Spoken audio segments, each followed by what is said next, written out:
Yeah, Alexis, t'es déjà toute prête. Yes, sir, man. Yeah. Salut! Bienvenue à un autre épisode de l'Anarchie culinaire selon Bob. Cette semaine, on célèbre la grande fête états-unienne, mieux connue sous le nom du Super Bowl. Donc, l'américanisation l'oblige. Aujourd'hui, Bob le chef vous montre comment préparer un chili con carne.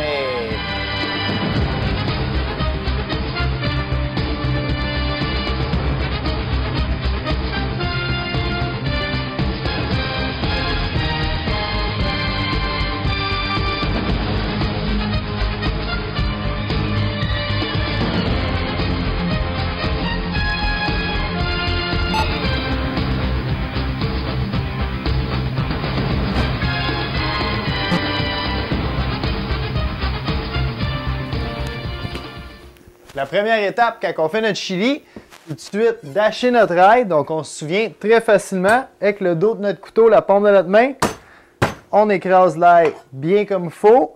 Par la suite, c'est beaucoup plus facile de la hacher. Ensuite, on va mettre un oignon. Notre oignon est déjà épluché. Si je suis obligé de vous montrer comment éplucher un oignon, arrêtez tout de suite. Allez écouter le show de Black Tabou Callis.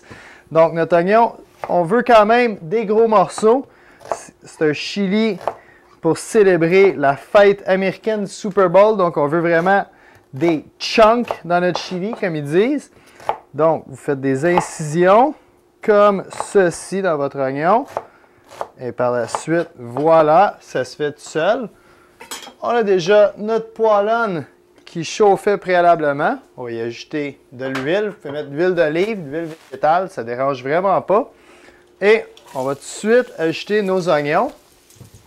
Vous ne voulez pas que vos oignons colorent, vous voulez juste qu'ils deviennent translucides, comme on dit dans l'industrie, suer, afin de les aider même à suer.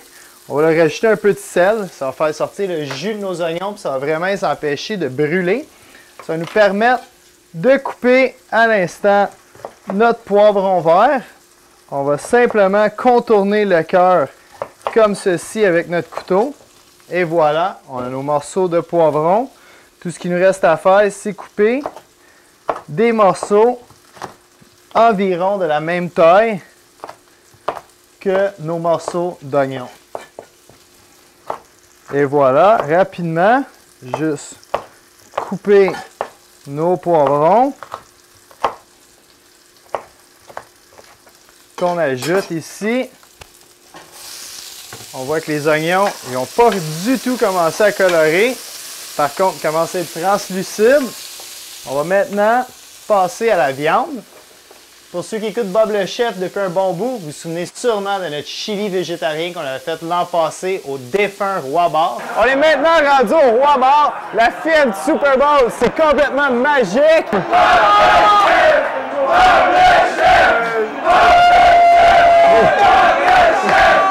Malheureusement, le Roi Bar est fermé. Cette année, c'est juste moi et Alexis qui écoutent le Super Bowl ensemble. Donc, on a un peu plus de budget. On va se rajouter de la viande cette année. On a favorisé du bœuf haché maigre pour la santé, très important. Beaucoup moins de cholestérol. Même si on est jeune, c'est bon de commencer à manger le moins gras possible à un jeune âge. Ou si vous voulez vraiment bien faire cuire votre viande, car la viande hachée crue ou mal cuite peut contenir des bactéries qui peuvent vous rendre très très malade. Juste bien remuer le tout. Une fois notre viande bien cuite, on va maintenant rajouter nos tomates. Moi, ce que je prends pour mon chili, premièrement, je prends toujours des tomates de la marque Pasten. C'est vraiment une tomate de qualité. C'est un peu moins acide que les autres tomates aussi que vous allez trouver dans les tablettes de votre supermarché. Un petit peu plus coûteuse, environ 40 cents la canne, mais je vous le dis, ça vaut vraiment la peine. Moi, je préfère aussi pour mon chili des tomates qui sont déjà en dés, coupées en dés. Ça va laisser, comme nos oignons, des beaux chunks de tomates, comme diraient les Américains, dans notre chili. Donc, tout simplement, on va mettre nos 2 cannes de tomates, bien mélangées. Tout ce qu'il nous reste à faire par la suite, c'est de poursuivre avec l'ingrédient principal de notre chili, qui sont les fèves. Moi, comme mes tomates, je préfère des fèves noires. J'ai pris des petites fèves noires ici. Vous pouvez prendre des fèves rouges, des fèves jaunes. Vous pouvez prendre n'importe quelle fève que vous voulez. Moi, c'est elles que je préfère, donc c'est elles que je vais utiliser. Même si vous faisiez un chili végétarien, vous pouvez prendre des pois chiches. C'est vraiment excellent. Chose importante, par contre, que vous utilisez des fèves en canne, c'est de bien les égoutter, car elles viennent dans une espèce de saumure visqueuse, pas très appétissante. Donc, bien remuer le tout. On voit ici qu'on cuisinait au feu maximum. On va le baisser à moyen pour que ça mijote. On ne veut pas que ça bouille, ou si ça pourrait coller dans le fond de notre chaudron. On ne veut vraiment pas ça. Notre chili a un goût de brûlé. Tout ce qu'il reste à faire maintenant, c'est d'ajouter nos assaisonnements. Assaisonnement de base pour le chili, c'est le cumin. On va mettre environ une bonne cuillère à soupe de cumin ici pour nos 2 cannes. Donc, on va aller rapidement direct du pot. Comme cela. Poursuivre avec, bien sûr, le sel. Bob le chef, on connaît son amour pour le sel. Ainsi que le poivre. Car le sel et le poivre vont vraiment rehausser le goût de tous nos ingrédients, même celui du cumin dans notre chili. Donc, comme on vous disait, on a baissé le feu à moyen. On va laisser mijoter environ 1 heure de temps. On se retrouve pour voir qu'est-ce qui se passe dans le salon.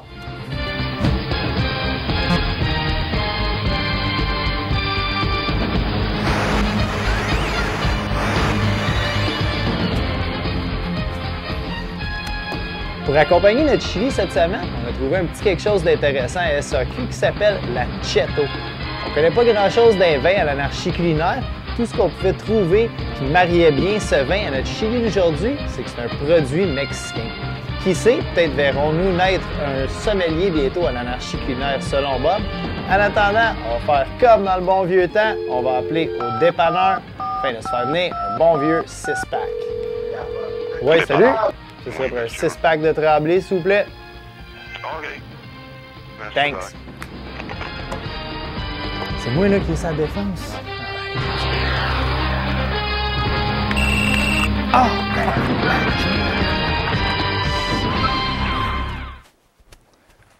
Donc, fidèle à ses habitudes, notre dépanneur nous a livré notre élixir juste à temps. On va tout de suite s'en ouvrir une, prendre une bonne gorgée. On voit ici que notre chili est parfaitement à la consistance désirée. Il a eu le temps d'épaissir un peu, il a mijoté 1 heure de temps. Ce que vous pouvez faire aussi à votre chili, qui est très amusant, ça va mettre un peu de couleur dedans et du goût additionné, c'est faire quelque chose qui est typiquement à l'américaine, ouvrir une canne de blé d'Inde, comme ils disent, ou de corn, puis simplement la verser dans votre chili. On va brasser quelque peu. Vous ne voulez vraiment pas mettre votre maïs au début de votre recette, car si vous mettez le maïs au début de la recette, après 1 heure de mijotage, on peut imaginer que vos petits morceaux de blé d'Inde vont vraiment exploser. Ça va faire un genre de popcorn mou. Ce ne sera vraiment pas plaisant au palais. Donc, simplement comme ceci, on va juste goûter à l'assaisonnement. Pas se gêner, on va y aller avec notre cuillère. C'est très chaud, mais c'est délicieux. Donc, on va tout de suite se servir un bon bol de chili et on va en faire une latérale vers le salon. Beau catch, Big! Donc, il ne reste que quelques instants avant le fameux botté d'envol de la 41e édition du Super Bowl. On est tout installé, on a notre bière, notre chili, nos chips. On aurait pu facilement aussi servir notre chili avec du riz, des pâtes ou même du pain. J'espère que vous avez aimé notre clip cette semaine. Revenez-nous la semaine prochaine pour l'émission la plus écoutée sur la web télé, l'anarchie culinaire selon Bob, exclusivement sur les ondes de 33mag.tv. TV! Ah ouais, puis on se fait un petit game avec ça commence. Ah ouais, mais ça, c'est moi les Bears, man. Let's go. Grosse défense des Bears.